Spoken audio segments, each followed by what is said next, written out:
Hello दोस्तों, welcome back to my YouTube channel.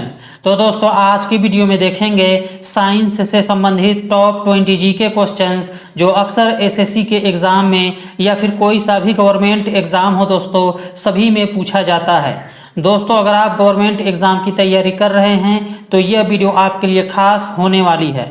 और हाँ दोस्तों, अगर वीडियो अच्छी लगती है, सारे क्वेश्चंस आपको अगर अच्छे लगते हैं तो चैनल को लाइक और सब्सक्राइब जरूर करेंगे दोस्तों। तो चलिए शुरू करते हैं। आपका पहला सवाल दिया है, शराब पीने से इनमें से कौन सा अंग प्रभावित होता है? राइट आंसर है ऑप्शन डी, पश्च मस्तिष्क। दोस्तों, पश्च मस्तिष्क जो मस्तिष्क का पिछला भाग होता है और जिसे सेरिबेलम भी कहा जाता है। दोस्तों, मस्तिष्क को 3 प्रमुख भागों में विभाजित किया जा सकता है। अग्र मस्तिष्क, जिसे आगे का भाग कह सकते हैं, मध्य मस्तिष्क, बीच का भाग कह सकते हैं, और पश्च मस्तिष्क यानी कि पिछला भाग। दोस्तों, अग्र मस्तिष्क में सेरिब्रम, थैलेमस और हाइपोथैलेमस होते हैं। मध्य मस्तिष्क जो है ये अग्र मस्तिष्क के थैलेमस और हाइपोथैलेमस और हिंड ब्रेन के पोन्स के बीच स्थित होता है। पश्चिम मस्तिष्क या फिर हिंड ब्रेन, इनमें पोन्स, सेरिबेलम और मज्जा शामिल होते हैं।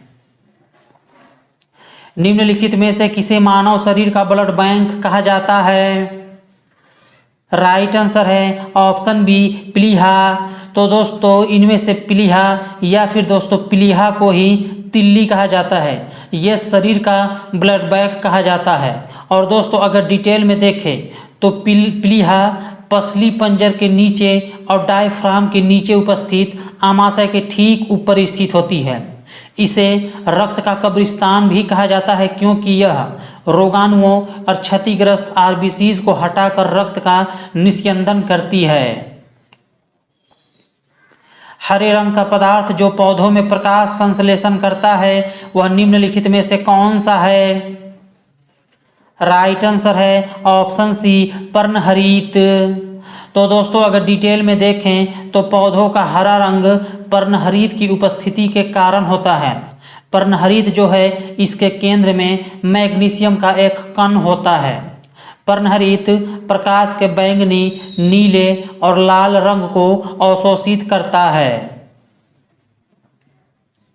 निम्नलिखित में से क्या प्रकाश संश्लेषण की संरचनात्मक इकाई है? राइट आंसर है ऑप्शन ए, थाइलेकॉइड। तो दोस्तों, थाइलेकॉइड जो होता है ये प्रकाश संश्लेषण की संरचनात्मक इकाई है क्योंकि थाइलेकॉइड झिल्ली प्रकाश संश्लेषण की प्रकाश निर्भर प्रतिक्रियाओं का स्थान है जो झिल्ली में सीधे प्रकाश संश्लेषित वर्णक के साथ होती है। इसका मतलब है कि दोस्तों, सबसे महत्वपूर्ण प्रकाश संश्लेषक वर्णक क्लोरोफिल थाइलेकॉइड झिल्ली में मौजूद होती है। थाइलेकॉइड को दलदली ट्रॉसर भी कहा जाता है। इसे 2 भागों में विभाजित किया जा सकता है, एकल झिल्ली और लूमेन या थाइलेकॉइड स्पेस।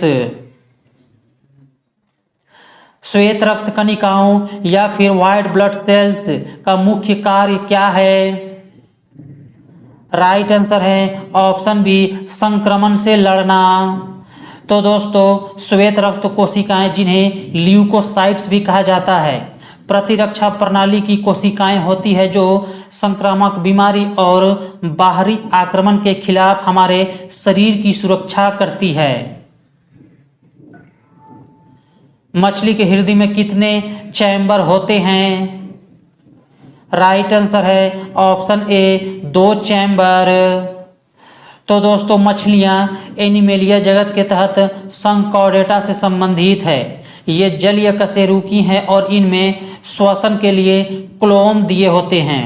इनमें 2 कक्षीय हृदय होता है जिसमें एक अलिंद और एक निलय होता है।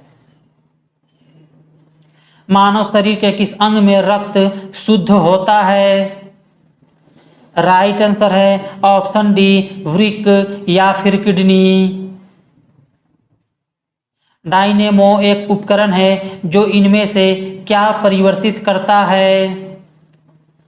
राइट आंसर है ऑप्शन डी, यांत्रिक ऊर्जा को विद्युत ऊर्जा में।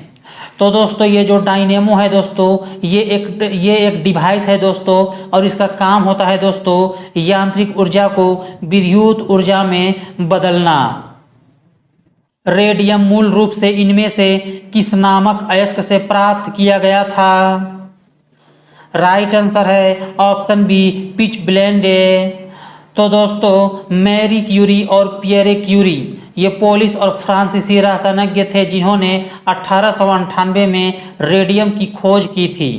यह खोज बोहेमिया, जो आज का चेक गणराज्य कह सकते हैं, वहाँ पर पाए जाने वाले पिच ब्लेंड के अध्ययन से हुई थी। पिच ब्लेंड जो एक प्रकार का यूरेनियम अयस्क होता है। स्थलीय पर्यावरण में सबसे प्रचुर मात्रा में पाया जाने वाला कार्बनिक यौगिक कौन सा है? राइट आंसर है ऑप्शन सी, सेल्यूलोज। तो दोस्तों कार्बनिक यौगिक वे यौगिक होते हैं जिनमें कार्बन को उनके मुख्य अवयव के रूप में शामिल किया जाता है।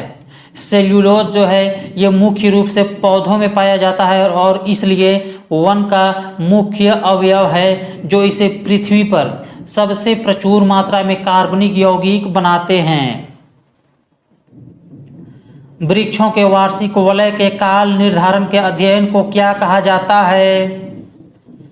राइट आंसर है ऑप्शन सी, वृक्ष कालानुक्रमण या फिर डेंड्रोक्रोनोलॉजी। जीव विज्ञान का एक उपविभाग जेरोंटोलॉजी किसके वैज्ञानिक अध्ययन से संबंधित है? राइट आंसर है ऑप्शन ए, वृद्ध वयस्कों से।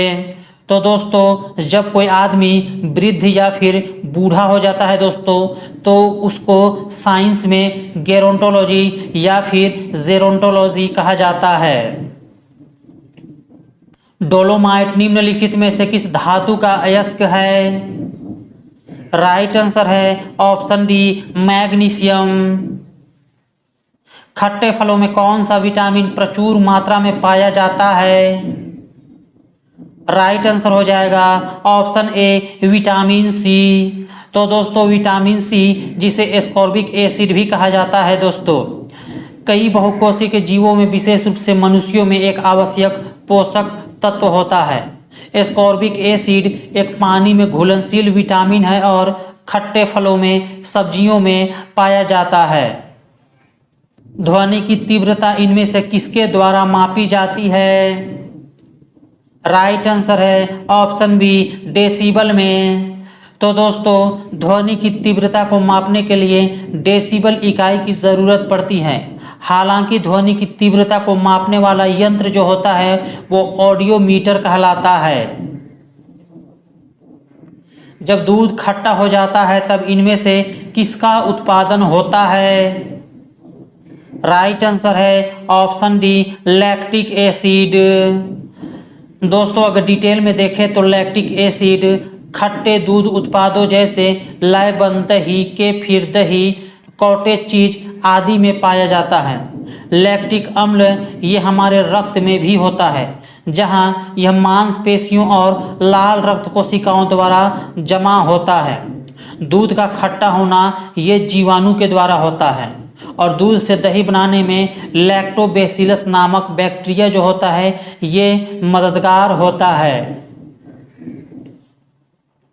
प्रिज्म से गुजरने पर प्रकाश का कौन सा रंग अधिकतम विचलित होता है?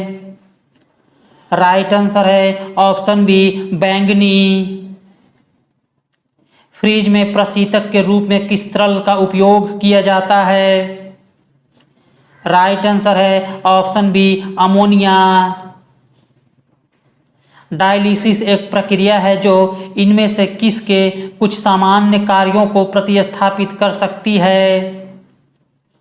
राइट आंसर हो जाएगा ऑप्शन ए, किडनी। तो दोस्तों अगर डिटेल में देखें तो जब किडनी या वृक्क ठीक से कार्य करना बंद कर देते हैं तब रक्त से अपशिष्ट उत्पादों और अतिरिक्त तरल पदार्थ को निकालने के लिए डायलिसिस का उपयोग किया जाता है। मानव मस्तिष्क का सबसे बड़ा अंग कौन सा है? राइट आंसर है ऑप्शन डी, प्रमस्तिष्क।